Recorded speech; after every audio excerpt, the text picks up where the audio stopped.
known for mature.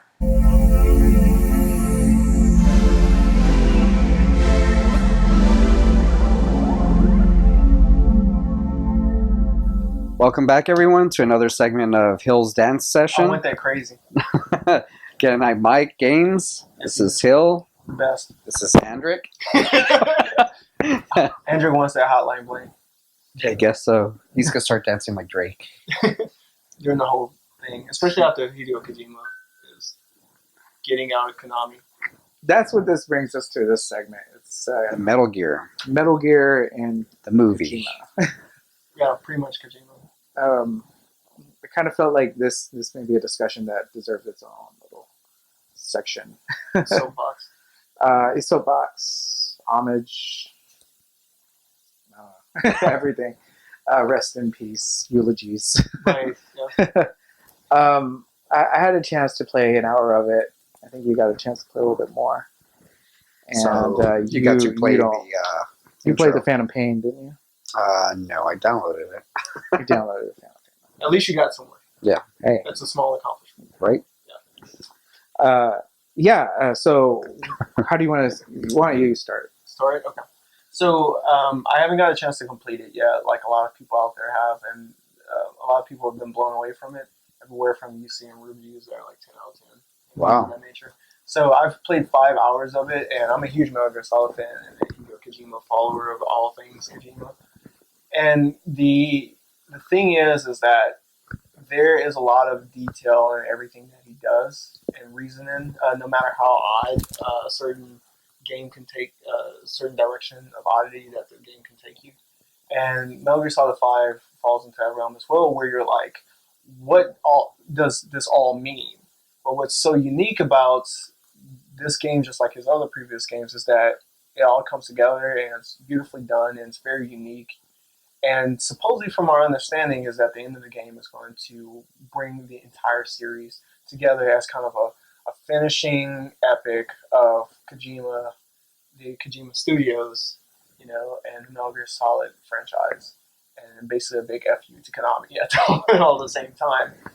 I guess just speaking on the game itself, it's beautiful. The gaming mechanics work. The ideas work. It's an open world Metal Gear Solid. You would have never thought that you would have gotten to a point where you see like a beautifully lighted game of open world Metal Gear Solid where you can you actually are going to have partners. So part of the whole thing is like you can have a robot partner and you ride a robot across a desert landscape to go fight a base and then take over the base, and the game is a little bit more difficult than you've ever experienced before, and there's all these guns and all these RPG elements and all this action and dialogue and story and all of these elements that you see in every genre just fit into one game. And I only played 5 hours of it. Yeah, I played an hour of it.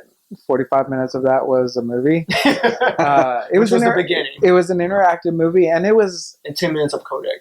Yeah, 10 minutes of codec. But it was...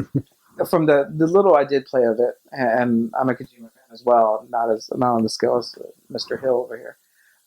But I love all his work, but from the little I did play with it, you can tell it was polished. Right. This is a game maker that will take his time, years, to get something right, for his vision to come out right. He doesn't rush it, make sure everything's on point. So whenever you do pick up one of these games, or at least I feel, you are getting what he intended you to get. Even if it's an older Metal Gear Solid. Even if it's an older one.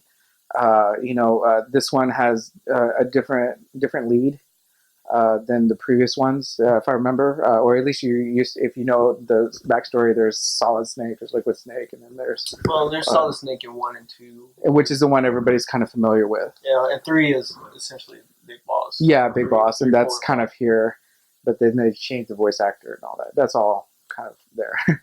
But it's still, to its credit, from the little I did play, it looks great. I have ideas of where I think it may be going, which is another good thing about this series, is that they'll give you a little bit, but then they open it up to either changing it on its head or giving you some other idea to take other games into account and think of them differently. So, and that's what I've kind of taken already from just an hour. Yeah, Yeah, and to go a little bit deeper as well, because Metal Gear Solid games always question like philosophy, society, people, pop culture. I haven't really. 5 hours is not enough to understand what is going to be the philosophy questions of Metal Gear Solid 5. But from my understanding, it's pretty intense stuff. So do be aware if you've never played a Metal Gear Solid game, it can get really abstract and get far-reaching. So don't let that off-put you because it'll entertain you enough where you can follow along with the main storyline and understand what's going on.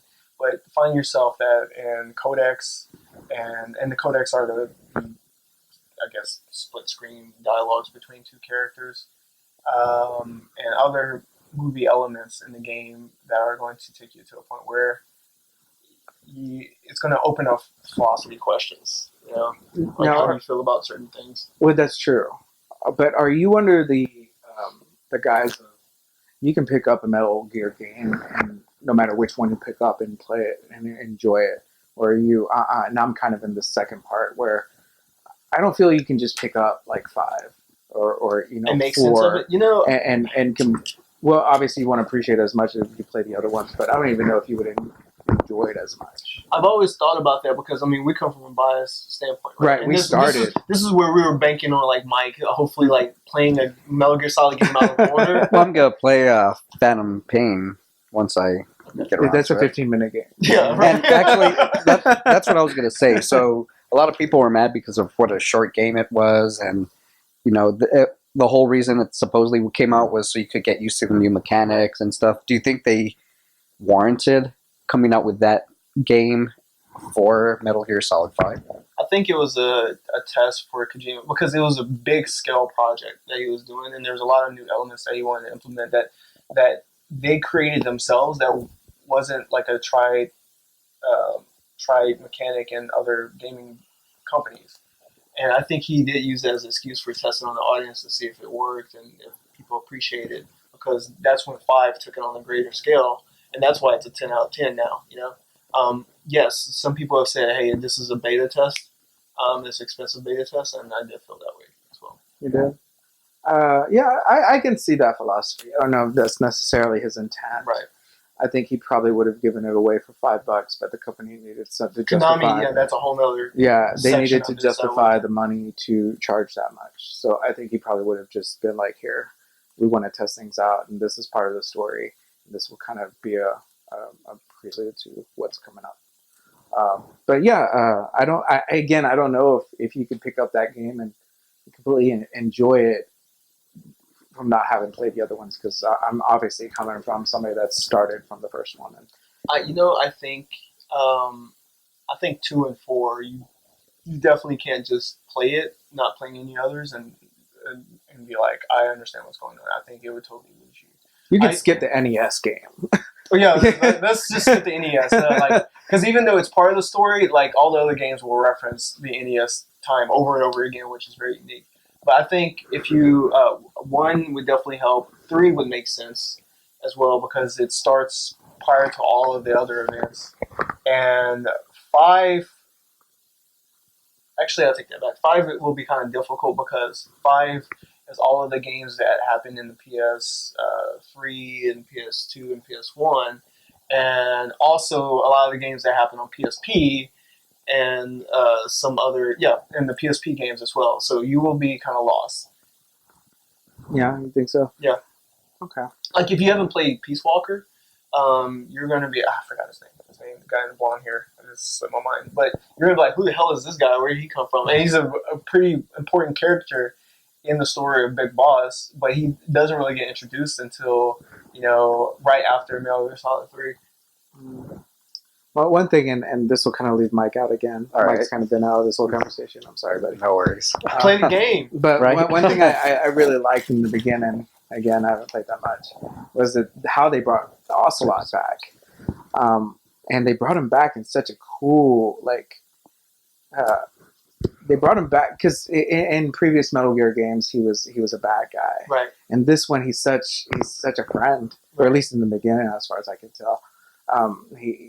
I was like, man, I remember this guy being such a dick. Yeah. And then the way they just brought him back, just in that very beginning part, was just awesome because and if you because you get the other side of that story. right, that's what I was gonna say is like, and I really don't want to spoil it for anybody, but I can see why Ocelot has that change of perspective because the whole story's change of perspective is different from because we're used to like coming from the side of Solid Snake to the side of the Big Boss, right? And Right. Ocelot is like right in between both factions, right? Right. Um, And it was just cool.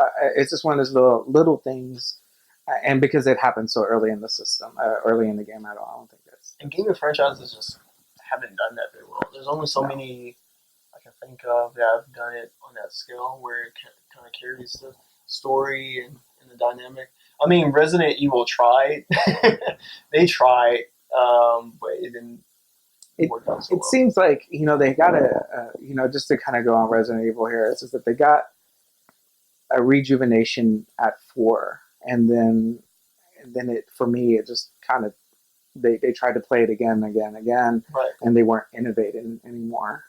They tried to put 2 people in there, and then I don't know. It just kind of fell off. That's Capcom. Yeah, Capcom was so focused on the money grab and understanding the mechanics to make the mechanics a lot more fun. Right. Whereas in 4, they were like, okay, we want to. They basically recreated the third person perspective. I don't know if any other game did that before them. no, yeah, it's true. But you figure a company like that in this time period, with zombies being so prominent everywhere, they should be ruling this market with zombies, and they're just understand how that. not doing it. What is this zombie you speak of? But Walkers. and that's the thing is, and not to go too far into Resident Evil, I think they're rushed. Okay, and this is a good segue to what I was going to talk about is Konami itself. Capcom, believe it or not, outside, let's take Street Fighter and move them to the side, but they're rushed. And a lot of their games are rushed because they do it for money, right? And we're in a time now where video game companies are all about, making that profit. And their thinking is that if we can rush out a game, no matter, the product of what kind of quality it presents, if we can get that money grab, we're good. We'll just come out with a patch later. Right, exactly. And that's what happens with a lot of Capcom games, Yeah. Happens with a lot of games. Yeah. Well, look at Like- Assassin's Creed last year. Halo had a 9 gigabyte Right. 'Cause it first was a day mess. one patch. Yeah. Like, it was ridiculous. And here's the thing is that there was a time where I would say like the PS1 days and Dreamcast days and stuff like that, where game companies took their time and developed a game well, and then it came out and it made so much money because it was a good game, and people still bought it like almost a decade after. So even if they did a remake, people were so nostalgic that they bought the game again, and they're overlooking that. And I think that's where Hideo Kojima, he's from that time. Well, he's from the Nintendo time. Nintendo still does that to this day. And being from Japanese culture, I think that's something that's part of it. Well, Capcom is Japanese, so I throw that theory out the window. But my point is that Konami's at a point now where they need money like constantly, and they want to try to keep up with the rest of the industry. And Hideo Kojima has such a big. I'm going to just say it. Kojima has such a big dick in the industry, right? That it's kind of hard for them to push him around and tell him what he needs to do. Right. Because it's his studio, and that's where that clash was starting to happen. Well, there's microtransactions now. Right. That's something Kojima. I don't know. I personally feel like that was probably part of the fallout. Right. Because he's like, I don't want that. Yeah, he's like, this is a waste of time. He's like, not only is it a waste of time, but it's kind of being disingenuous to my audience. And Konami's like, man, we got to keep up with the Joneses. We got to start having, even if it helps him a little bit, maybe it won't ruin your game. Right. But it's just disingenuous. And that's when that clash happens. And I guess you can say nowadays, like, Kojima's old school. Sure. Yeah. And it's funny, too, because, like, his way works. And he's making lots and lots of money off this Metal Gear Solid game. And Konami's benefiting from that, but they feel like their model is going to be better, which is to follow, like, the Ubisofts. Well, I think the better way to do it, And and what Activision just did, Activision, guys that make Call of Duty and stuff, for those that don't know, they just spent, $3 billion on buying PopCap, what was it? Right. I want to say it was PopCap, but the guys that make Candy Crush. Right. Oh, yeah. you know, and it's an industry that they don't really have a foot in, Right. and if they do, it's not that good. And Candy Crush is just crushing it, for lack of better terms. Pun intended. Yeah, pun intended. But yeah, I mean, you get, you know, somebody spending 99 cents just to get a couple extra lives. You know, you're not going to spend that on a Call of Duty on an outfit. You know, like some people will, but I feel the majority will just be like, just give me my gun. Right. And but it's and going back to Capcom and Konami, that maybe that's something they should look forward or look into, is more Diversifying their mobile portfolio. games. Well, diversifying their portfolio. Sure. Right? So in other sense, like, not to go too financy into you guys, right? But you know, you have your long term games and your short term games, right?